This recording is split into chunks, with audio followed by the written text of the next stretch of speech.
affordable housing of multifamily and single-family residences is one of the most hot topics that's on the market right now. In fact, I just finished reading the April issue of the National Association of Realtors take on affordable housing, what's happening in actuality and economically nationwide. They've went to spans and research from New York City to Los Angeles and everywhere in between. And what's cool is we've been implementing this process. I read through it, and every time I got to a new section of the article, I had a grin because it's implementation of what we've been doing for the last 4 years.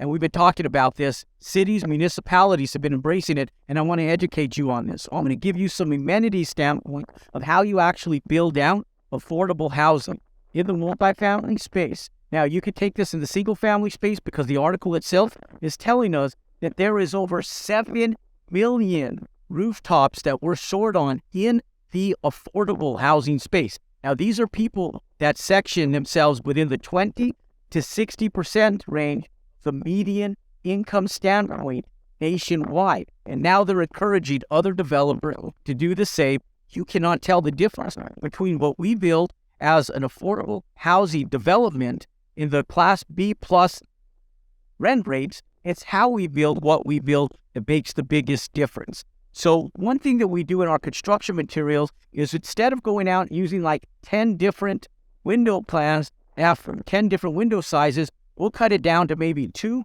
or 3 window sizes. And to the end consumer, you really don't even notice the variation between the 3 window sizes versus the 10 window sizes.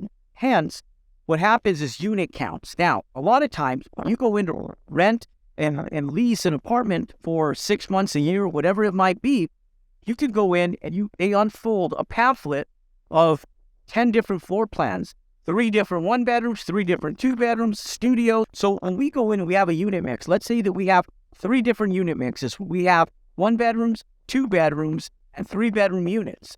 We'll have one layout of 1-bedrooms that are all identical throughout the entire build. We'll have 2-bedroom units that are all identical throughout the entire build. So instead of having 7, 8, 9, 10 different floor plans, we'll narrow it down to 2, 3, or 4 floor plan for 1 bedroom, 1 floor plan for 2 bedrooms, 1 floor plan for 3 bedrooms, 1 floor plan for studios when we do them. Now, that cuts back on the variables between fire sprinklers, all your trim out materials on plumbing, different countertop sizes, different cabinet styles and sizes. It just streamlines the process. You can go in, your cabinet guys measure 3 different units, and they streamline all of the trim out items, all the fixtures, everything is so much quicker, and the process to build is less expensive. Now, we're building more energy efficient units, so we're taking in a lot of the energy green build codes that are being implemented across the United States right now. So when we talk about energy codes, we're able to save the end user on electricity, gas, and wasteful of air loss throughout their units. So we don't go in and we don't skim on the actual quality of what we're building. We just go in and implement a better quality build with more cost-effective means. Now, a few other tips that you guys can implement into your builds are as follows. We de-amenize our buildings. When I say we de-amenize them, that means we don't build the big, fancy, giant clubhouses that no one utilizes anyways. The people that take advantage of those big, giant clubhouses are the sales staff themselves. In fact, for tenants to be able to take advantage of the common space in the clubhouses, you got to go in, put your name on a waiting list, schedule it, and then if you're lucky to get the date that you want, you can utilize that clubhouse. Otherwise, 90% of the time when you walk into these clubhouses, they're absolutely empty and not getting utilized. Now, some people are asking, Jerome, if you're taking out amenities, what happens to the gyms? What happens to personal health? Being able to promote health, fitness, and wellness to your tenants. So what we've done architecturally is we've created green belts of open space, living areas for stretching, living, and commingling between the tenants.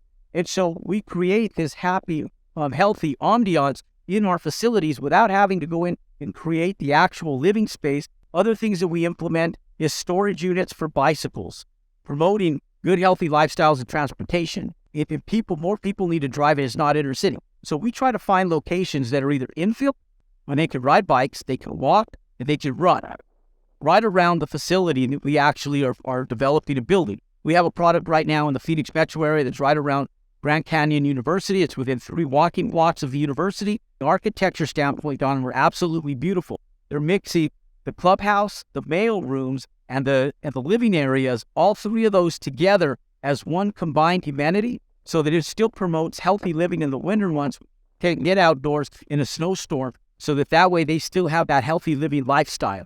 So look, ladies and gentlemen, if right now you're sitting back and you're wondering, how do I save money, where I'm living, where do I go? You can look for an affordable housing complex that's new construction. Developers, architects, cities and municipalities right now, more than ever, are embracing the affordable housing aspects of development so that you, the people, have a better place to live at a more cost-effective price without having to get killed otherwise. Ladies and gentlemen, it's all about affordable housing. The opportunity is now. I once had a mentor years ago. What Bill told me, he said, Jerome, you find a massive problem, you recognize it, and you can find a solution to that problem, you will amass fortunes so big. But if you want to join the masses of us that are going into the affordable housing sector, there is a movement so big that you're not competing with me, you're not competing with your next door neighbor. You're only going out and executing what you can handle to make massive profits. The city, the state that you live in, because this is needed across all 50 states right now.